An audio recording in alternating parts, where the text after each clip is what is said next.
Halo semuanya, jumpa lagi dengan saya Rahel dalam Gracia Community Online Experience kita hari ini. Senang sekali saya dapat menyapa teman-teman semuanya di tempat ini, baik teman-teman yang Kristen maupun yang non-Kristen, baik teman-teman dari Purwokerto ataupun di luar Purwokerto, saya ucapkan selamat bergabung dengan kami. Nah teman-teman, saat kita hendak keluar rumah nih, untuk perjalanan yang jauh ataupun perjalanan yang dekat, kita seringkali diperlihatkan keadaan jalan yang begitu padat, terutama untuk kita semua yang tinggal di daerah perkotaan, karena banyak sekali aktivitas orang-orang dengan berbagai kebutuhan dan tujuan yang berbeda-beda. Baik teman-teman yang berjalan kaki ataupun mengendarai kendaraan bermotor, atau dengan angkutan umum atau bahkan bersepeda. Kita semua pasti sering kali melihat begitu padatnya jalan raya, dan seringkali kita juga menyadari itulah pentingnya rambu-rambu teman-teman. Tentunya untuk menerbitkan kita para pengguna jalan.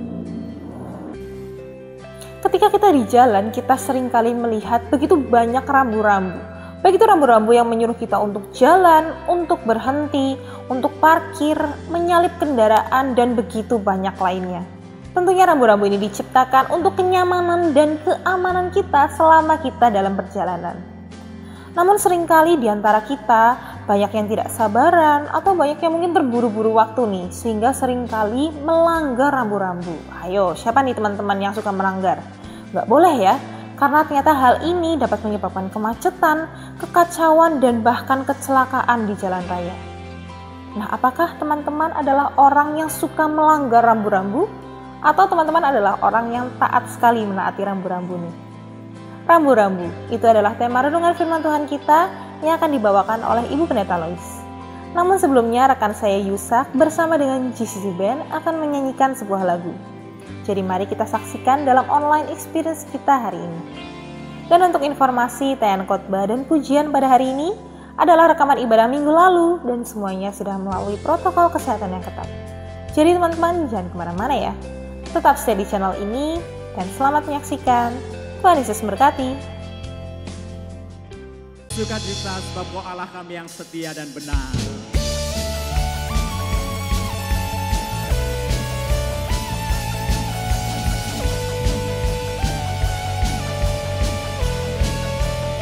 Kami bersyukur.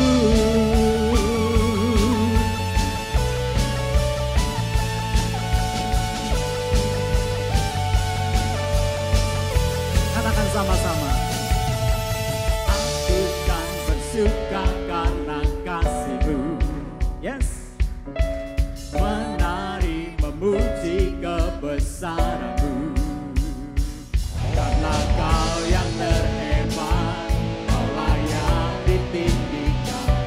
Jiwaku pun bersorak sebab Engkau Allah yang setia dan benar. Amin. Tak pernah tinggalkanku, selalu bersamaku.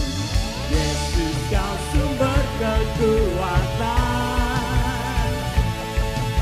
Ku hidup untuk menyenangkan-Mu.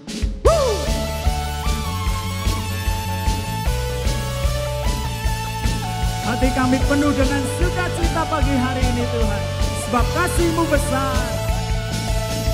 Aku kan bersuka karena kasih-Mu. Menari memuji kebesaran-Mu.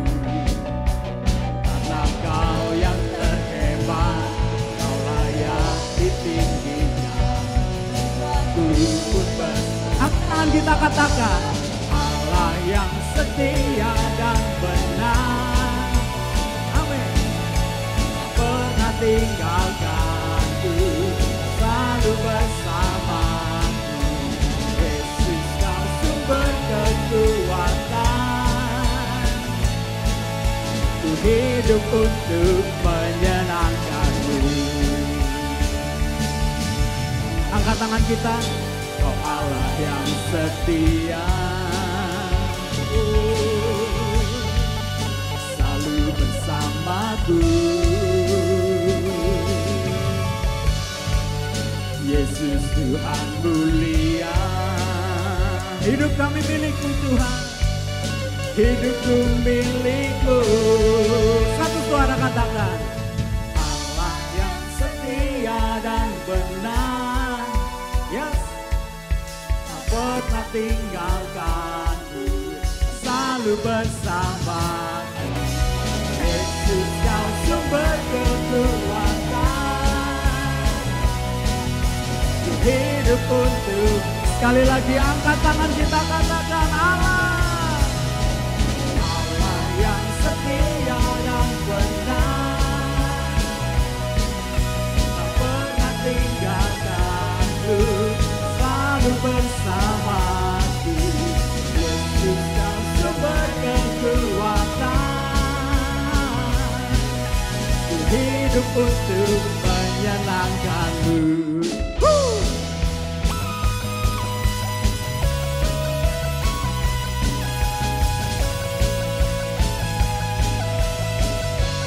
Yang bersuka cita, yuk tepuk tangan yang meriah. Haleluya.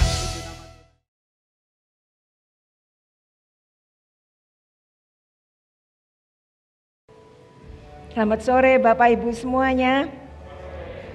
Luar biasa bisa bertemu kembali bersama dengan Bapak Ibu dalam ibadah pada sore hari ini. Nah, dua minggu lalu saya tidak di sini, saya di Jakarta. Karena ada saudara suami saya yang meninggal. Ya, dan saya dituakan, jadi mereka itu tanya kuburnya kapan dan ini dan itu lain-lainnya. Lalu saya katakan bisa dikubur cepat, bisa dikubur lama. Ya, mungkin mereka juga sudah capek, karena itu langsung dikubur.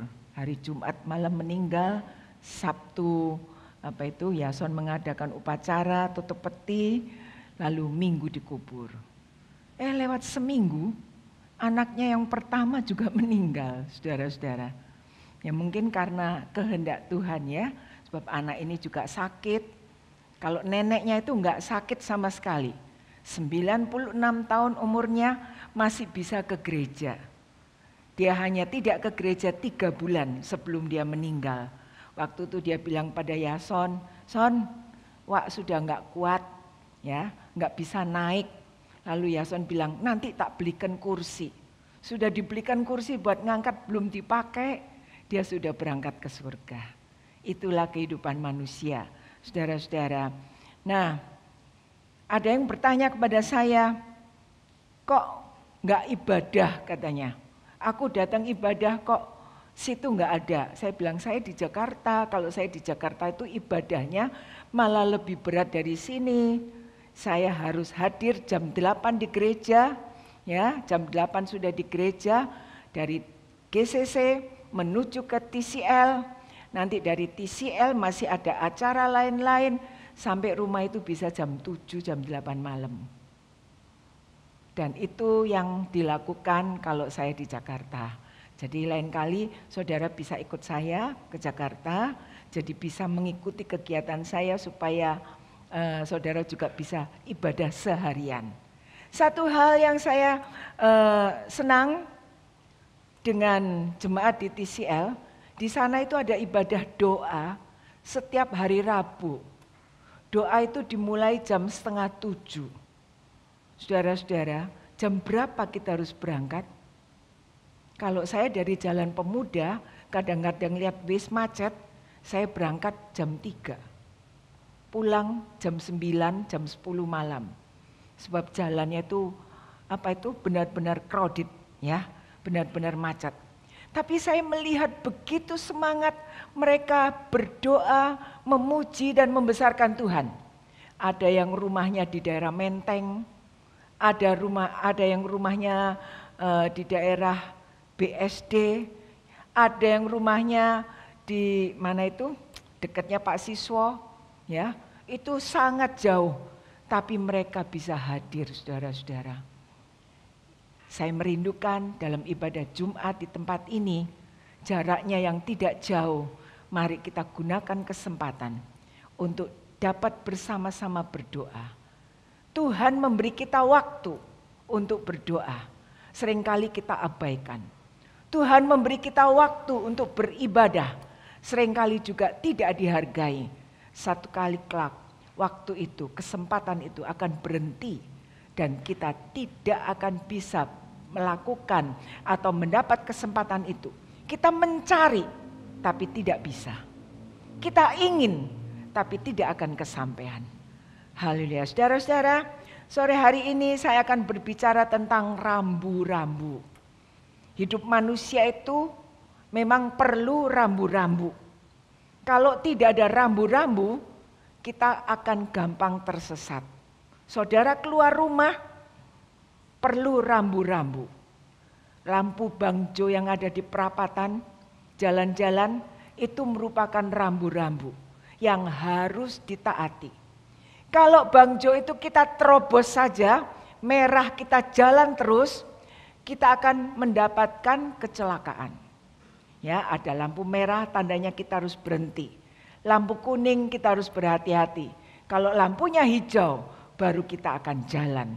Saudara-saudara, saudara tahu ada juga rambu-rambu yang itu jalanannya itu bergaris-garis. Itu tandanya kita hanya bisa menyeberang di tempat itu.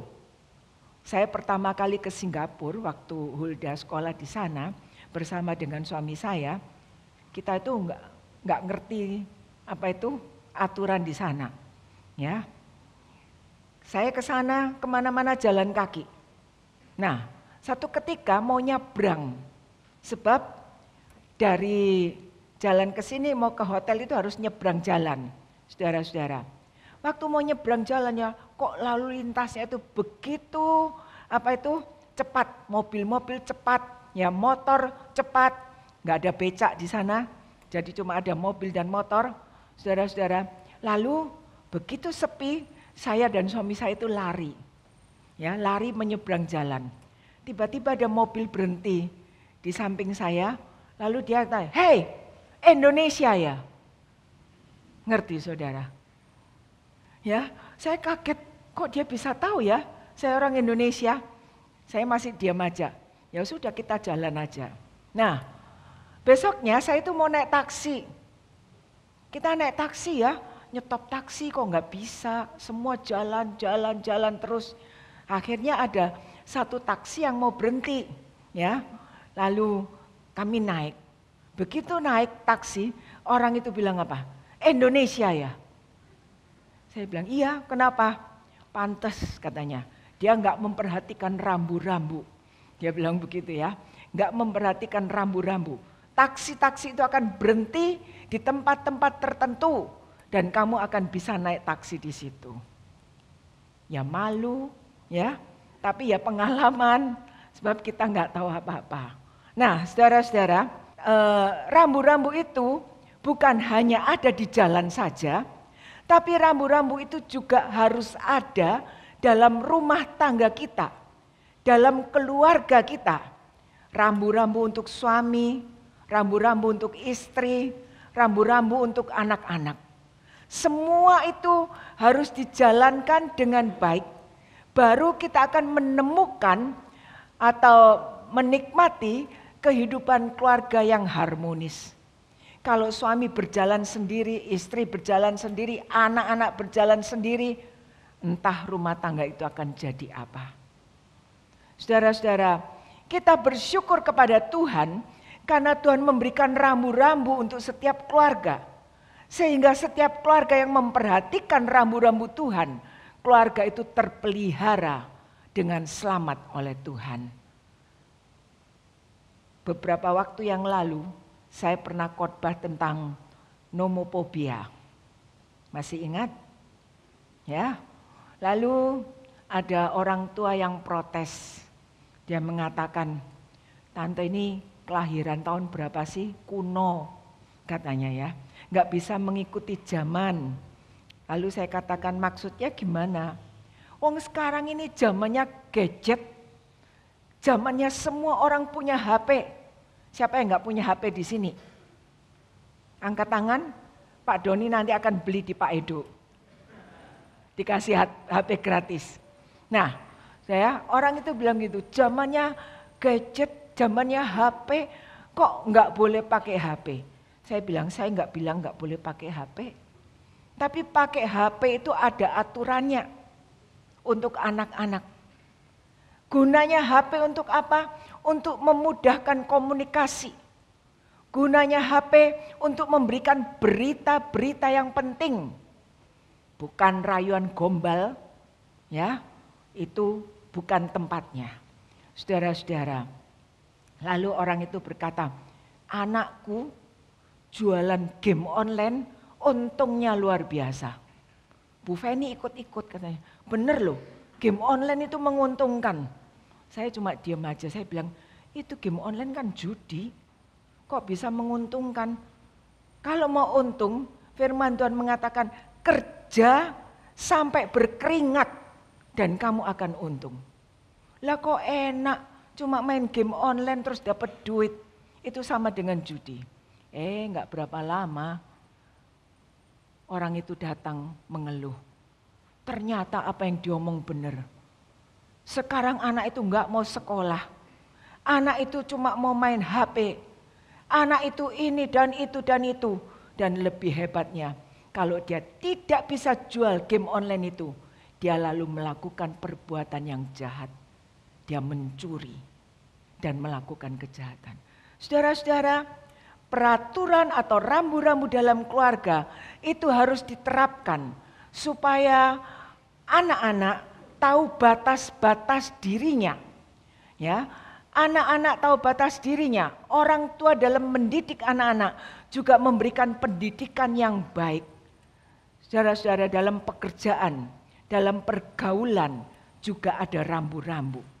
Dalam kita berbicara juga ada rambu-rambu. Kalau apa yang kita bicarakan itu salah, ada undang-undangnya, pencemaran nama baik. Karena itu kita tidak boleh menyampaikan berita-berita yang tidak benar, berita-berita yang membawa kejengkelan diri kita kepada orang lain. Sebab kita sendiri akan rugi. Kita sendiri akan mengalami berbagai macam masalah dalam kehidupan ini. Dalam pelayanan kepada Tuhan juga ada rambu-rambu. Kita tidak bisa melayani Tuhan tanpa persiapan. Kita harus menyiapkan diri kita sebaik mungkin supaya kita bisa melakukan pelayanan untuk Tuhan dan membawa harum nama Tuhan. Masuk pendidikan di sekolah Alkitab juga ada rambu-rambunya. Benar Pak Indi? Ada rambu-rambunya loh. Mau jadi pendeta itu rambu-rambunya sangat ketat, sangat keras. Gak ada yang boleh pegang HP selama waktu-waktu tertentu. Benar? Berapa orang yang berontak Pak Yaro? Ya, itu peraturan rambu-rambu yang diberikan untuk menyelamatkan dirimu masing-masing. Untuk menjadikan kalian orang yang berguna. Karena kalian sedang dibentuk. Ya, keegoisan kalian itu dikikis.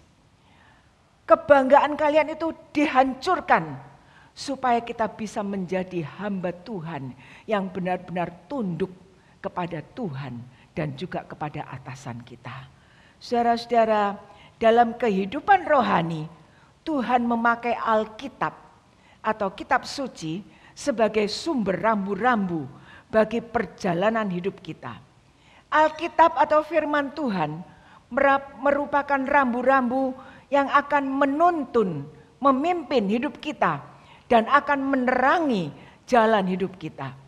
Tanpa rambu-rambu firman Tuhan, manusia mudah melakukan kesalahan sehingga jatuh dalam berbagai masalah dan dosa.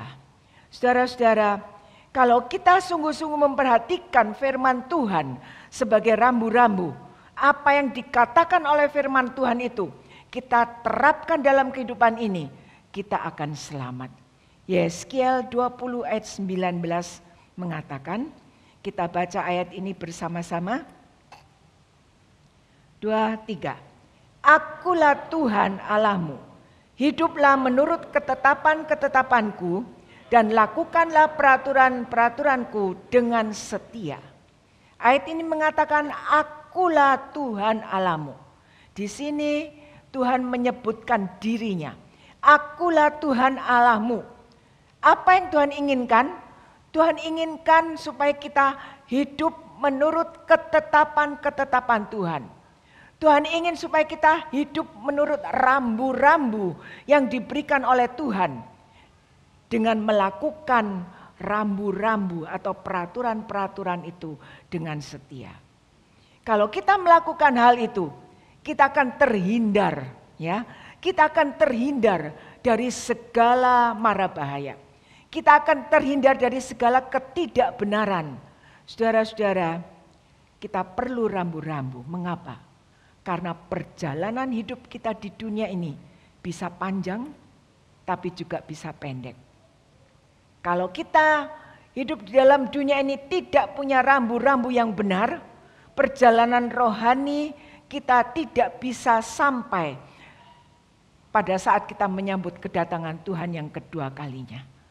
Saudara-saudara, saat Tuhan memberikan kita hidup di dunia ini panjang, gunakan dengan sebaik-baiknya.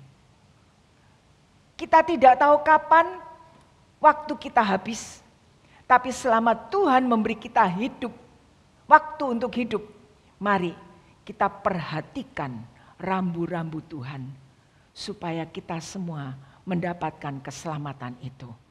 Saudara-saudara, untuk memastikan kita memiliki kehidupan yang baik, ya, kita harus benar-benar mengikuti hukum yang Tuhan berikan. Kita akan memeriksa tentang kehidupan Nabi Nuh. Siapa Nabi Nuh ini? Nabi Nuh adalah seorang nabi yang besar yang dipakai oleh Tuhan. Dipakai oleh Tuhan luar biasa. Tetapi apa yang terjadi dengan kehidupan Nabi Nuh? Dia orang yang kudus. Dia orang yang disertai oleh Tuhan. Tetapi Nuh tidak hidup di lingkungan yang baik. Lingkungannya Nuh adalah orang yang bobrok moralnya. Lingkungannya Nuh adalah orang yang jahat kehidupannya. Nah, Tuhan meletakkan Nuh di situ. Kita baca Kejadian 6 ayat 5 sampai 9. Demikian bunyinya. Ketika dilihat Tuhan bahwa kejahatan manusia besar di bumi dan bahwa segala kecenderungan hatinya selalu membuahkan kejahatan semata-mata, maka menyesallah Tuhan bahwa ia telah menjadikan manusia di bumi dan hal itu memilukan hatinya. Berfirmanlah Tuhan, aku akan menghapuskan manusia yang telah kuciptakan itu dari muka bumi, baik manusia maupun hewan dan binatang-binatang melata dan burung-burung di udara, sebab aku menyesal bahwa aku telah menjadikan mereka. Tetapi Nuh mendapat kasih karunia di mata Tuhan. Inilah riwayat Nuh. Nuh adalah seorang yang benar, tidak bercela di antara orang sezamannya. Dan Nuh itu hidup bergaul dengan Allah. Amin. Saudara-saudara, bagaimana Allah menyatakan pemeliharaannya kepada Nuh dan keluarganya di tengah-tengah hukuman yang akan berlangsung.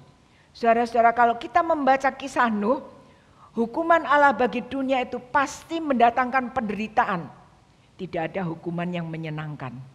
Ya, semua hukuman itu mendatangkan sakit, mendatangkan perasaan tidak nyaman dan lain-lainnya. Nah, di tengah-tengah situasi yang tidak nyaman itu, Allah menyatakan pemeliharaannya terhadap Nuh dan keluarganya. Kita baca tadi ayat 5, Tuhan melihat kejahatan manusia. Karena itu Tuhan menyesal sudah menciptakan manusia. Lalu apa yang akan dilakukan oleh Tuhan? Tuhan mengatakan, aku akan menghapus, ya, menghapus manusia yang telah kuciptakan dari muka bumi. Manusia, hewan, semuanya akan diciptakan. Mengapa? Karena Tuhan menyesal menjadikan mereka, karena mereka tidak bisa menjadi orang yang diharapkan oleh Tuhan. Tetapi satu orang yang mendapat kasih karunia, yaitu Nuh dan keluarganya. Saudara-saudara, mengapa Nuh mendapat kasih karunia Tuhan? Sebab Nuh adalah orang yang benar, tidak bercela, dan selalu hidup bergaul dengan Allah. Saudara-saudara, bagaimana Nuh bisa memiliki pemeliharaan Tuhan yang luar biasa di tengah-tengah Tuhan menjatuhkan hukuman atas bumi dan segala isinya? Yang pertama ada 3 hal. Nuh hidup dalam kebenaran. Orang lain boleh melakukan kejahatan, tetapi dia tetap hidup di dalam kebenaran. Ya, Kejadian 7 ayat 1 mengatakan, sebab engkaulah yang kulihat benar di hadapanku di antara orang zaman ini. Nuh hidup dalam kebenaran sehingga Tuhan melihat bahwa dia satu-satunya orang dan keluarga yang hidup di dalam kebenaran di zaman itu. Saudara-saudara, dalam zaman Nuh ditulis orang-orang itu melakukan kejahatan sangat besar di mata Tuhan. Dan kita sudah baca tadi, ya, Tuhan menyesal, Tuhan gak senang. Saudara-saudara, Tuhan sedih. Perhatikan perkataan memilukan. Itu berarti Tuhan sangat sedih. Tahukah saudara, bila kita melakukan kesalahan dalam hidup ini, jangan merasa bahwa Tuhan itu senang, Tuhan itu bangga, tidak. Tuhan itu sedih dengan keadaan kita. Karena itu Tuhan memberikan alarm, Tuhan memberikan rambu-rambu. Saat kita melakukan atau mengatakan perkataan yang tidak benar, tentunya dalam hati ini ada kegelisahan. Ada teguran dari Tuhan. Kenapa ya aku kok tidak mengucapkan atau mengatakan perkataan yang benar? Saat kita melakukan hal yang tidak benar, tidak jujur, dalam hati juga ada teguran. Kamu sudah tidak jujur. Kamu sudah tidak benar. Saudara-saudara, Nuh mempunyai kehidupan yang luar biasa indah. Dia memiliki kehidupan yang berbeda dari orang kebanyakan. Tidak hidup seperti cara kebanyakan orang. Sehingga Nuh diakui sebagai orang yang hidupnya tidak bercela dan berbeda dari orang-orang yang ada pada zaman itu. Mengapa Nuh berbeda? Karena Nuh mengutamakan kebenaran Allah tetap ada dalam hidupnya. Dengan hidup benar, Nuh bisa bergaul karib dengan Tuhan. Kenapa seringkali kita takut berdoa? Mungkin ada sesuatu yang tidak beres dalam kehidupan ini. Sehingga kita tidak berani menghadap Tuhan. Kita tidak berani berbicara dengan Tuhan. Kalau hati kita beres, perbuatan kita beres, kita tidak perlu takut. Kita berdoa kepada Tuhan, Tuhan akan menjawab doa saudara. Saudara-saudara, Nuh hidup benar dan tidak terbawa arus yang salah. Seperti kehidupan kebanyakan orang. Ini mengajarkan kepada kita, supaya kita juga bisa menjadi orang yang punya pendirian. Yang tidak gampang terbawa arus. Orang yang punya pendirian adalah orang yang punya prinsip. Ya, orang yang punya prinsip hidup. Dia akan berpikir dengan baik. Mempertimbangkan dengan baik. Mana yang baik, mana yang benar, mana yang salah, mana yang tidak benar, mana yang harus dibela, mana yang harus dikatakan salah. Itu yang akan dilakukan. Saudara-saudara, bukan itu saja. Nuh juga memiliki standar hidup dengan moral yang tinggi. Tidak meletakkan standar kehidupan dengan moral yang rendah. Seperti yang dilakukan orang-orang di sekitarnya. Nuh bisa menjadi orang beriman yang benar. Karena kasih karunia Allah menyertai Nuh. Haleluya, saudara-saudara. Menjalani kehidupan benar di tengah-tengah masyarakat yang hidupnya tidak benar memang tidak mudah. Kita mendapat tantangan yang besar, ya. Kita harus dapat mempertahankan hidup dalam kebenaran. Karena apa? Karena penyertaan Tuhan, kasih Tuhan selalu menyertai dan menopang hidup kita semuanya. Yang kedua, Nuh memiliki iman yang teguh. Saudara bisa baca dalam ayat 11, 13, 14, 15, dan 22. Ya. Nuh mempunyai iman yang teguh. Menjadi pengikut Yesus di masa itu Ya, tidak mudah. Banyak kesulitan, banyak tantangan yang harus dihadapi. Tetapi Nuh bisa tetap memiliki iman yang teguh. Ya, dengan iman yang teguh, berbagai tantangan itu dapat diatasi. Nah, Tuhan melihat kejahatan orang zaman Nuh. Dan Tuhan menganggap bahwa dunia ini sudah rusak. Dunia yang penuh dengan kekerasan ini harus dimusnahkan. Sehingga Tuhan mau mengakhiri semuanya itu. Karena itu Tuhan memerintahkan kepada Nuh, buat bahtera. Coba ya kalau kita pikirannya waras ya, kita tinggal di rumah. Kita tinggal bukan di pinggir laut. Kita tinggal di jalanan. Sekarang Tuhan bilang kepada Leo, Leo bangun bahtera. Dan bahtera yang dibangun itu enggak tanggung-tanggung. 300 hasta panjangnya, lebarnya 50, tingginya 30. Saudara tahu satu hasta itu kurang lebih 50 cm. 300 hasta berarti 150 meter. Ya, panjangnya 150 meter, lebarnya 25 meter, tingginya itu 15 meter. Rumah kita ini, gereja ini tingginya hanya berapa? Kurang lebih 6 meter.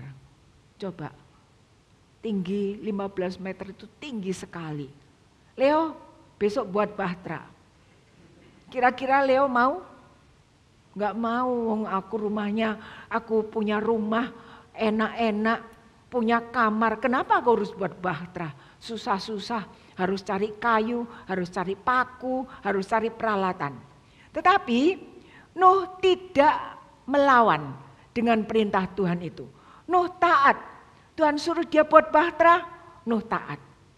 Dia enggak tahu apa maksudnya membuat bahtera. Ya, Nuh juga tidak bertanya-tanya, untuk apa sih Tuhan bahtera ini? Saudara-saudara, tapi dengan imannya yang taat, Nuh melakukan apa yang diperintahkan oleh Tuhan. Ketaatan Nuh ini membuat Nuh terhindar dari bahaya dan murka Allah. Ketaatan Nuh ini menunjukkan bagaimana Allah sangat peduli terhadap orang berdosa. Dia menyediakan bahtera. Bukan hanya bagi orang berdosa, tapi juga bagi Nuh sekeluarga.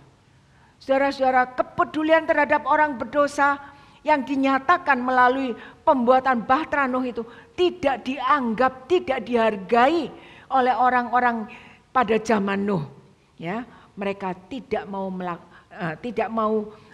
taat pada Tuhan. Mereka menertawakan. Ada apa sih bangun bahtera? Enggak ada hujan, kok bangun bahtera? Saudara-saudara, tapi Nuh tetap taat, teguh, percaya pada janji Tuhan. Walaupun saat itu dia tidak tahu apa maksud Tuhan, tapi dia melakukan dengan tulus, melakukan dengan penuh tanggung jawab. Dan yang ketiga, kesetiaan Nuh. Dia tetap setia kepada Tuhan. Kesetiaan Nuh ini membawa keselamatan untuk seluruh keluarga. Kesetiaan Nuh ini dibuktikan saat bahtera itu selesai dikerjakan. Nuh enggak berkata kepada keluarganya, kepada istri, kepada anaknya, ayo kita masuk ke dalam bahtera. Kita lihat bahtera ini. Tidak. Saudara-saudara, Nuh hanya menunggu perintah Tuhan. Kejadian 7 ayat 1, perintah Tuhan untuk Nuh masuk ke dalam bahtera. Sesudah Nuh masuk ke dalam bahtera, turun hujan lebat selama 40 hari 40 malam. Dan Tuhan belum memerintahkan Nuh keluar. Kejadian 8 ayat 15 sampai 16 mengatakan Nuh diperintahkan keluar dari bahtera. Sesudah hujan berhenti, air bah mulai surut, ya, baru Nuh keluar dari bahtera. Tahukah saudara, bahtera itu dibuat hanya dengan satu pintu. Apa maksudnya? Bahtera itu tempat keselamatan bagi Nuh dan keluarganya. Sebetulnya tempat keselamatan disediakan oleh Tuhan juga bagi masyarakat yang ada waktu itu. Tapi mereka tidak menanggapi. Hanya Nuh dan keluarganya yang masuk ke bahtera itu. Satu pintu. Hanya ada satu jalan menuju keselamatan, yaitu melalui Tuhan Yesus Kristus.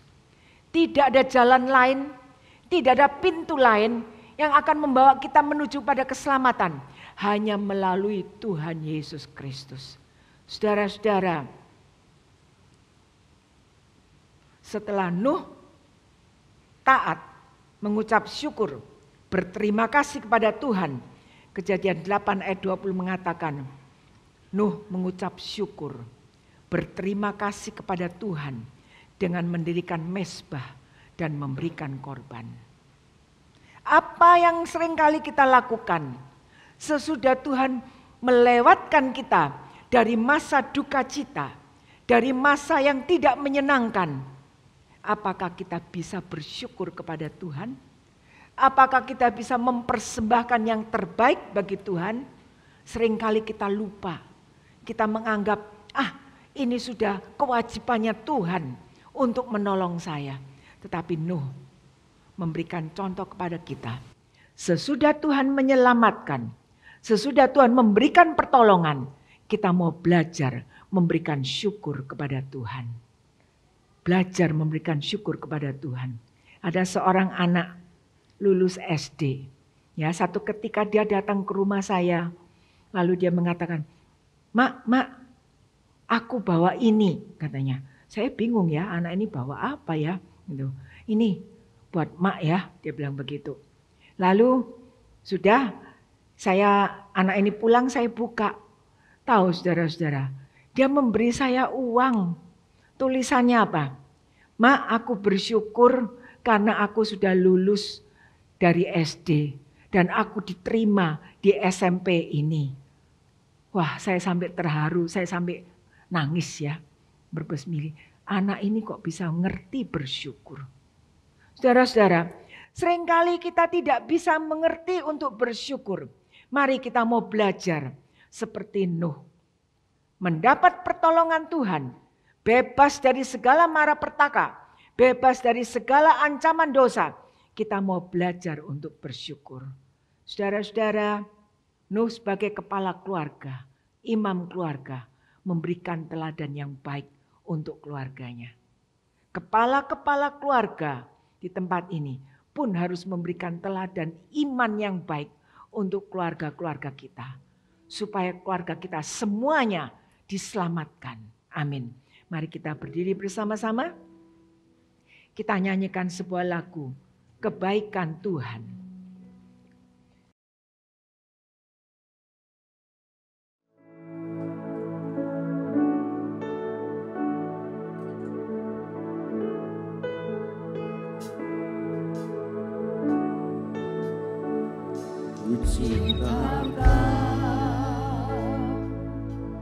Rahmat-Mu nyata bagiku,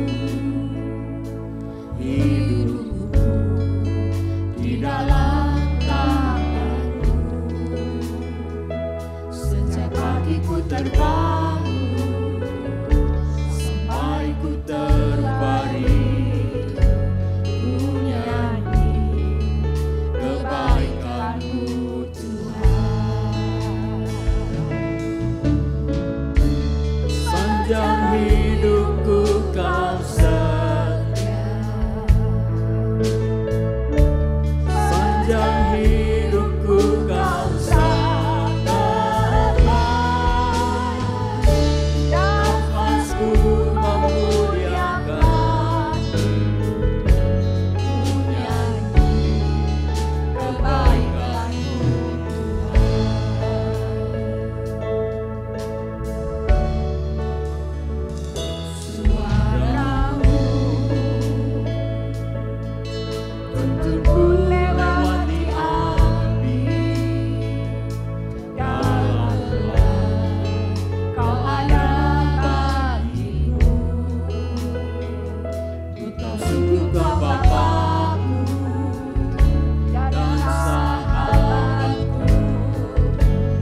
Sepanjang hidupku kau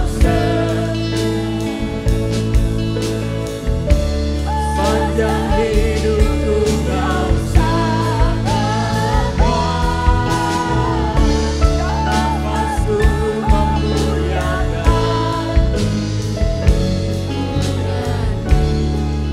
kebaikan-Mu. Nyanyi kebaikan-Mu Tuhan.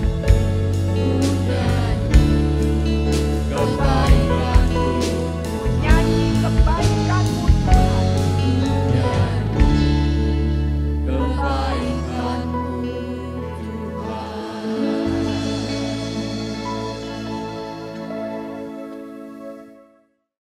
Hanya oleh kebaikan Tuhan saja kami ada sampai hari ini. Kebaikan Tuhan telah menyertai kami. Kebaikan Tuhan tidak pernah berhenti dan habis dalam hidup kami. Terima kasih Tuhan untuk firman Tuhan hari ini yang mengingatkan kami untuk belajar menghargai rambu-rambu, peraturan-peraturan yang Tuhan berikan. Beri kami gairah untuk dapat mentaati peraturan itu. Beri kami gairah untuk dapat membaca, mempelajari firman Tuhan, agar hidup kami selalu mendapatkan pimpinan dari Tuhan. Tuhan, kami ingin terus mengalami kebaikan Tuhan. Seperti Nuh, walaupun perintah Tuhan itu berat untuk dilakukan, tapi kami ingin melakukan dengan ketulusan hati kami, agar dapat mendatangkan kebaikan bagi hidup kami dan keluarga kami. Terima kasih Tuhan, biarlah kebahagiaan dan berkat yang dialami Nuh juga menjadi bagian dalam hidup kami. Ajar kami untuk terus melakukan dan memelihara kebenaran Tuhan dalam hidup ini, mengutamakan Tuhan, dan ajar kami untuk selalu bergaul erat dengan Tuhan, sehingga hidup kami boleh terhindar dari segala kecerobohan-kecerobohan, dari segala kesalahan-kesalahan. Kami boleh tetap memiliki hidup yang diperkenan oleh Tuhan. Tuhan Yesus, kami ingin memiliki iman yang teguh. Kami mau belajar taat dan setia kepada Tuhan.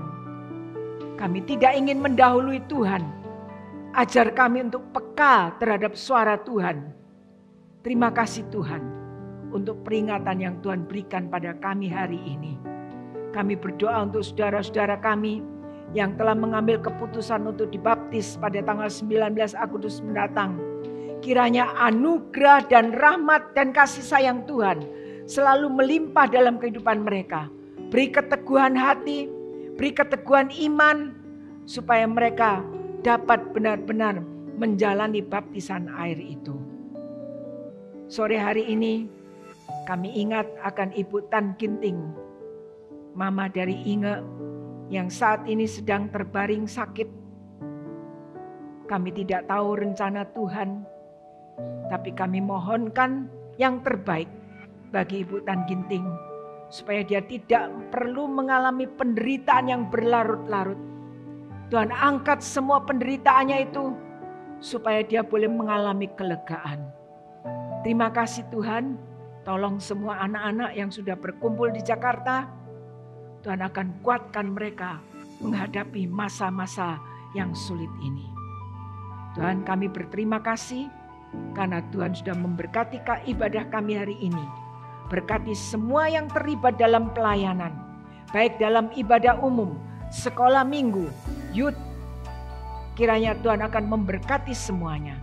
Berkati persembahan persepuluhan yang kami berikan kepada Tuhan untuk menunjang operasional gereja Tuhan di tempat ini, dan juga untuk membantu perjuangan hamba-hamba Tuhan di pedesaan. Tuhan akan memberkati dengan berkat berkelimpahan. Tuhan memberkati keluarga-keluarga, anak-anak, usaha pekerjaan yang dilakukan. Tuhan juga memberkati gereja kami ini. Saudara-saudara, kiranya berkat dari Allah Bapa, Allah Anak dan Allah Roh Kudus menyertai kami semua mulai hari ini sampai Maranatha Tuhan Yesus datang kembali yang kedua kalinya. Bersama-sama kita katakan, dalam nama Tuhan Yesus Kristus, Juru Selamat kami sudah berdoa. Amin.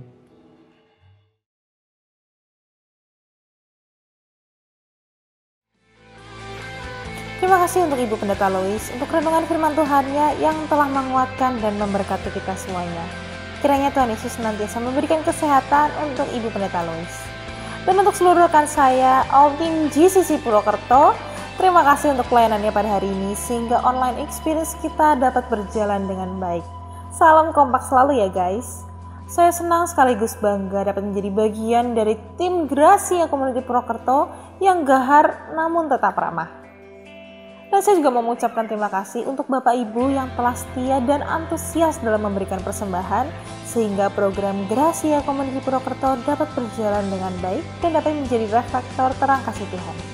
Kiranya Tuhan Yesus senantiasa memberkati apa yang menjadi usaha dan pekerjaan Bapak Ibu Saudara semuanya. Dan bagi Bapak Ibu yang rindu untuk memberikan persembahan, Bapak Ibu bisa mentransfer melalui nomor rekening yang telah tertera di layar Anda, atau Bapak Ibu bisa memasukkan amplop ke kotak persembahan yang telah tersedia di gereja. Saya Rahel, sampai jumpa dalam online experience kita Jumat depan. Tuhan Yesus memberkati. Selalu bersamaku, Yesus Tuhan mulia. Hidup kami milikmu Tuhan, hidupku milikmu.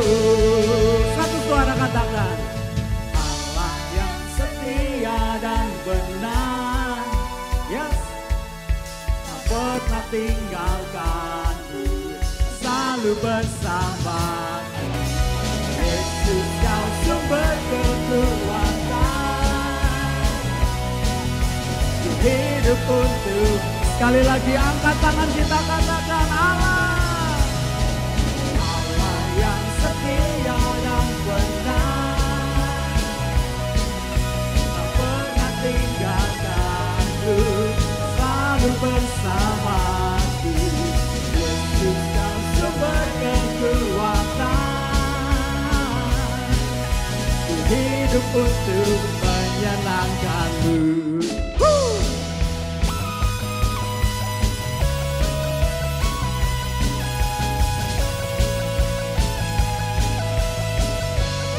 Bersuka cita, yuk tepuk tangan yang meriah.